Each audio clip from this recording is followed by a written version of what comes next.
Wait, what you said?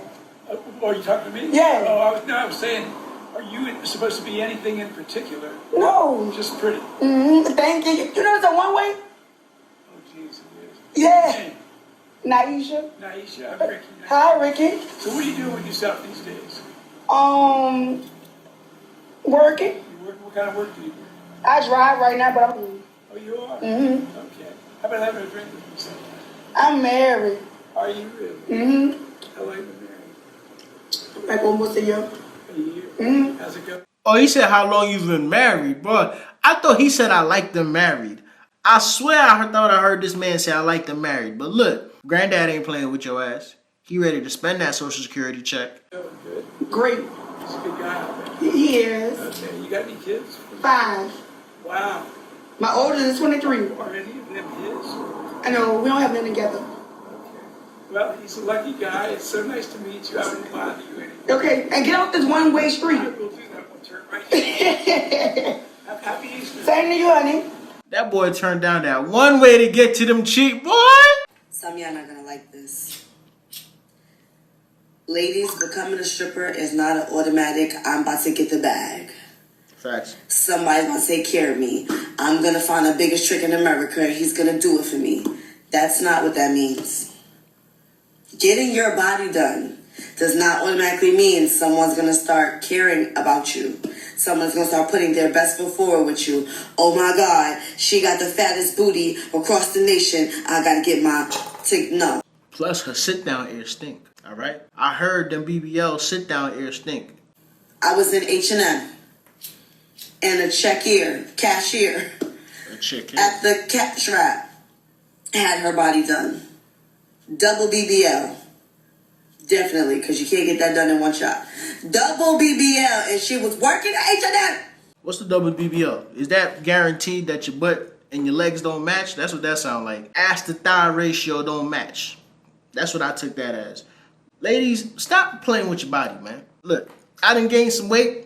I'm in the gym. I'm trying to lose that weight. Go ahead and hit the gym. There ain't no point in becoming a Build-A-Bear. For what? Risking your life. It's a lot of young ladies that die on that operating table. It's a lot of complications with them surgeries. It's not worth it. I'm speaking to you. You didn't need that. You don't need them ass shots. I can't wait to see what them nursing homes gonna look like. They finna have a special wing for the BBL grannies. This is how I look.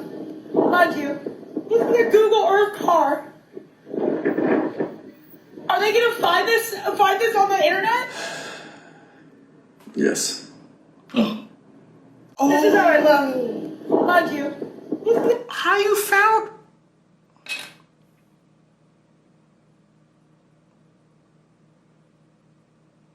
Alright, bro, I'm done. My ex couldn't even unclip the back of my bra, but he could do everything else behind my back. That was smooth.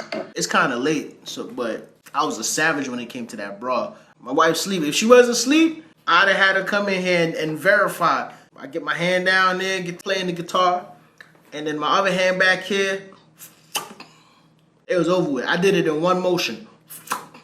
I'm being kicked out of my own house by my own father, basically. Now, my father is my landlord. He's more of a landlord than he is a father. So, yeah, currently, not for much longer, live in my childhood home. I've lived in this condo for, over 10 years. And I just turned 23 recently.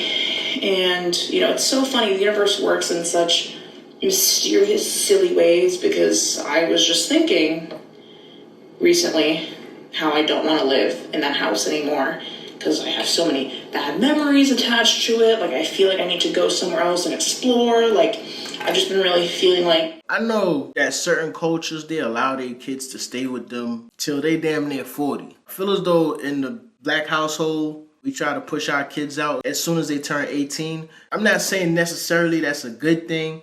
I'm not saying necessarily that's a bad thing. I can see your parents allowing you to stay in the crib and stacking up. But for those of us who couldn't wait to graduate high school and go to college just so they can get out of the house Where y'all at? Because that was me. I couldn't wait to get up out of there. I don't know, bro. I had my first apartment when I was like 19, and I was cool with it. Being there has like been holding me back. And yeah, literally just today, an hour ago, my dad's like, hey, we're gonna have your mom move back in with you. Which is a big fat no. I have gone no contact with my mom for a few years now after an incident with the police. Like, I literally called the police on my own mom. And I, ACAB. So that says a lot. So yeah, it's just not gonna work. Like, he basically texted me and was like, hey, I'm gonna rent out an extra room in that condo to your mom. Didn't ask me. Was just like, oh yeah, it's gonna happen this August. Mwah. So I'm moving out. I'm moving out. Like, I'm not gonna stay there. It's just not gonna happen. I don't know where I'm going to next because, for a while I've wanted to move and I just didn't know where. And now I'm like, oh, should I have to really figure it out? But, it feels like a blessing in disguise in a way. I don't know. I cried a lot. Because I was like, you're going to force me to move back in with my abuser? Are you fucking crazy?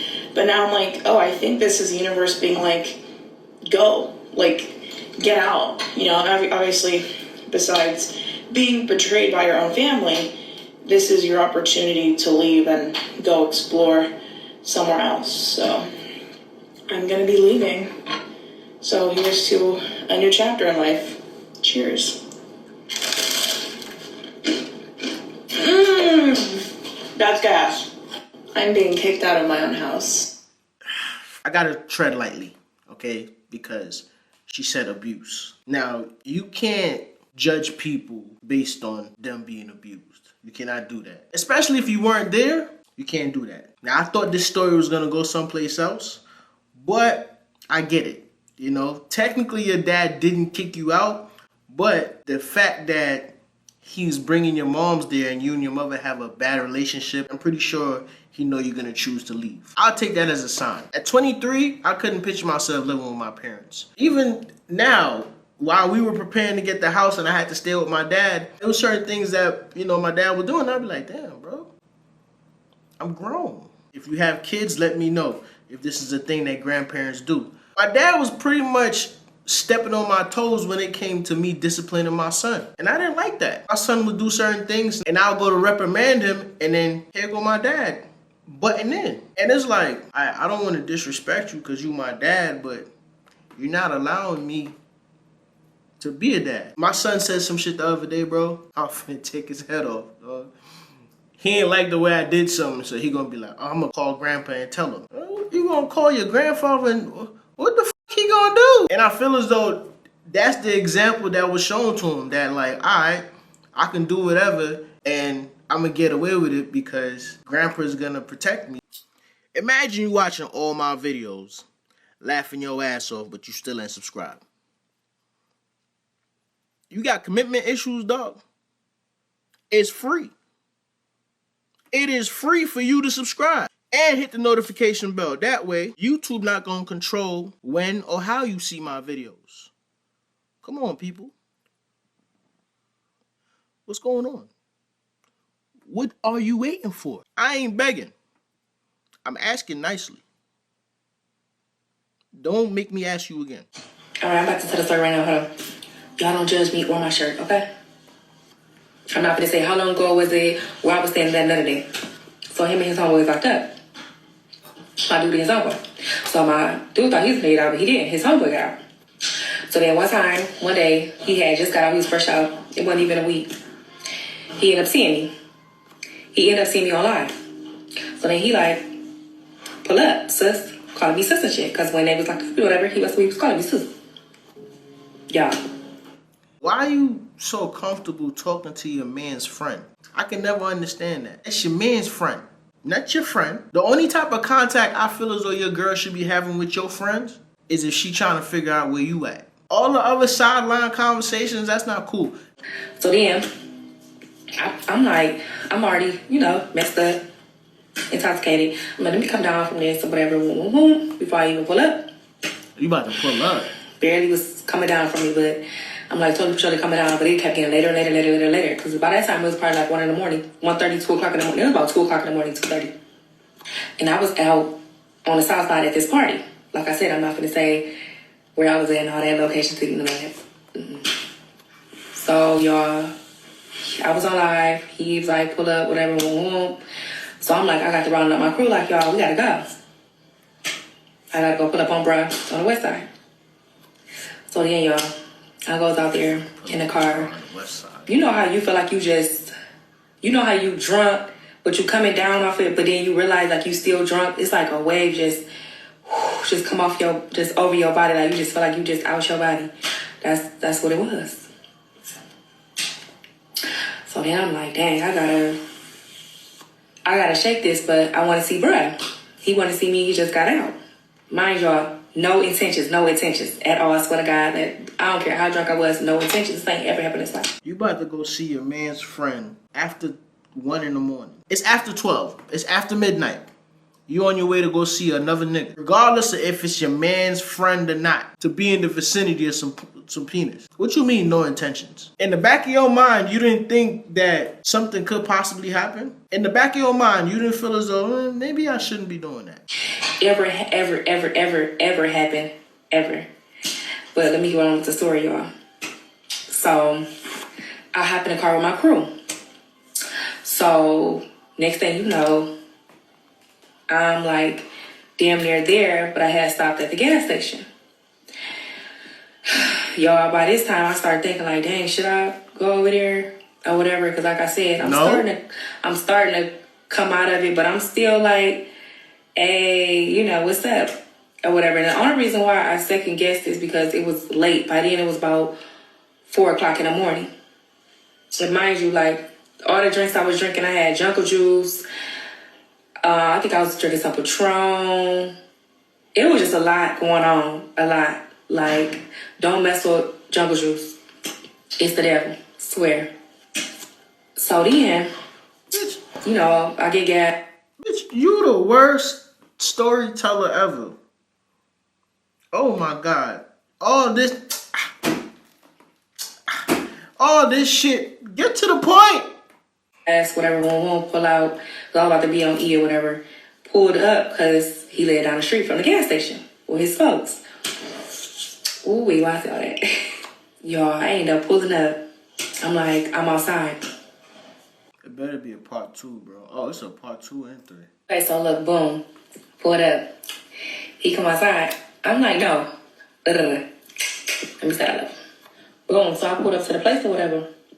So then he come outside. I'm like, dang, I can't find you. He like, I'm down here.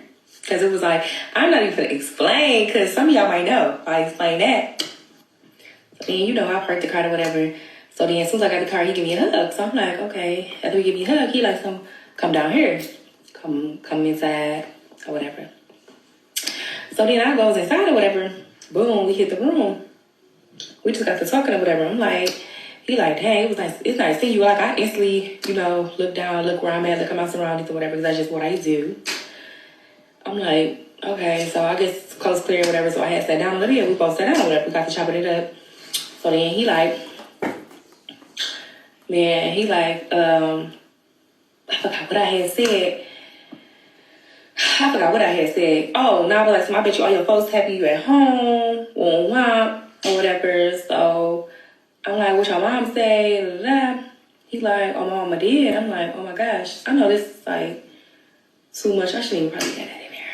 But long story short, after that, he like, give me a hug or whatever. You ain't give me a proper hug. So I had said I gave him a hug or whatever. So as soon as I gave him a hug, he had touched my butt. I'm like, y'all, why would you do that? So then I just instantly feel like, oh my gosh, like, what the fuck? Like, just everything just running through my head. Like, I know this one did not just touch my... And then before y'all be like, so how you didn't know that your best man, bro, mama was dead? It's because they had called this specific family member their mama. So that's just to clear that out the way. So y'all, when he started touching me, I'm like, what is you doing? He like, man, you already know what it is. I said, know what it what? No, I don't. Yes, you He do. was like, so why you come all the way over here? Exactly. He like, do you see the time? I'm like, Exactly. Don't nothing open but legs after 12 a.m. Don't nothing open but legs after 12 a.m. Then you had the audacity to stretch this shit out. Brad, what the fuck? He like, my bad, I ain't mean to, pressure you or nothing like that. See, I feel like guys always trying to find a way to manipulate something up out of that. Y'all already know. So then I'm like, my little famous line, you better go smoke that little Peter with it. Y'all, he like, little Peter.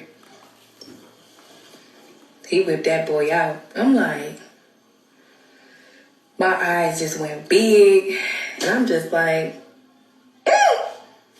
he like, but we ain't got to. I'm like, we sure ain't. So y'all, about this time, my folks kept on blowing my phone. They didn't blow my phone for a little minute or whatever. Damn, y'all, I really want y'all to go part 3, but oh my gosh. Okay, so look, boom. I mean, she taking long as hell. At this point, we invested, so we might as well finish it. All right, y'all, my bad. This is my last part. Whatever I don't get to, oh well. Okay, y'all, so what happened was I ended up going back outside, handing them what they need, my folks or whatever, came back in the house, and then y'all, he asked the question again, and we proceed to do the thing. Now, y'all, back of my head, I'm just like, oh my gosh, like, I cannot believe this. Y'all, that was some painful stuff because, yeah, I ain't gonna get deep like that. But if y'all wanted me to get deep like that, I will tell y'all, but it won't be no story. Well, it kind of would, but it won't be I'm not gonna drag it or nothing like that. And I wasn't trying to drag this. But anyway, so we did what we do. After we did what we do, we had, boom, ended up departing from each other. The next day, he hit me up like, oh, slide back around here. And I'm just like, nah, because we wasn't even supposed to be doing that, But what I ended up doing, y'all, sliding back over there. I slid like I was slaying, baby. So, I rode all the way over there on the west side of the town. And then, we chilling in the car. He hopped in my car. As soon as I pulled up, he was just all extra nervous and all that. I'm like, what is you so shaking for and nervous or whatever? He was just like, I was just making him nervous and stuff like, what the? So then he was just like, I'm like, dang, this is so messed up. Like, what are we going to tell? What we going to tell 21, whatever. He like, I mean, I just let him know what it is. Because y'all, by then, before I even said that, he was trying to ask me to be his girl. And I'm like, we just did that. That was just supposed to be, that wasn't even supposed to happen, first of all. So that it did happen, that's it. Whatever. So he basically, he just kept on asking, like, where we go from here? And I'm just like, nothing. So, y'all, he proceeds to ask me this, I want to say for like 2 or 3 days straight. I ended up giving in, of course. And I spent the block again, y'all. Threw that ass back again. Spent the block, and I just made it official. And I'm just like, no, you just got out. Like, I really wasn't trying to be your girl and nothing like that. Like, I was just, like, I wasn't even trying to do this, but it ended up happening.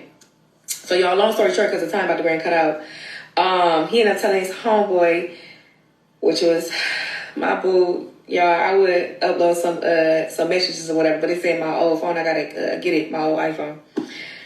And if I upload that, y'all gonna be like, what? But I'm gonna say this, he was mad or whatever, and no, he did not, the cause of 21 death was not because of me and him or situation. It was a whole other situation, whatever. But yeah, y'all. All right, y'all, my bad. This is my last part. Whatever I don't get to. Young lady, you the definition of long story short, but don't know how to keep it short. With all that being said, when you around folks that's been locked up and you hear some of these stories that are similar to this, you look at females differently. But then again, I can't say you look at women differently. It's just certain women. God rest the dead. My wife's cousin's husband. When he used to come visit, we would be in the basement, we'd be smoking, and he'd be telling me them stories about prison. And he was telling me how your girl will come visit you in prison. And on that next visit, she might not be coming to see you. Like, he basically was saying he was running down on dudes' girls in the visitation room. You know how many die in prison because of a situation like this? You know how many young men are mortal enemies because a chick couldn't keep her legs together because a young lady didn't understand boundaries. I'm not going to put it all on the young lady because the friend has a part to play in that. Because I think everybody has a part to play in that. I'm going to explain. A lot of times situations like this happen is because somebody been advertising. You've been advertising. You've been telling your mans or your bunkie or your cellmate or whoever, you've been telling that nigga like, yo, bro, she got that fire. She got that wet. She got that super soaker. And you know, dudes will sit there and listen to your stories, but deep down, they want to experience that shit too. Because you over there advertising like a salesman. So what he gonna do? He gonna get out, especially if he getting out before you. He gonna get out, and when he see your bitch, he gonna shoot a shot. I say all that to say, whether you locked up or you free, stop advertising. Don't kiss and tell. It don't matter how deep her throat is. Let the deepness of her throat only be your knowledge and her knowledge. Don't go share it with nobody else.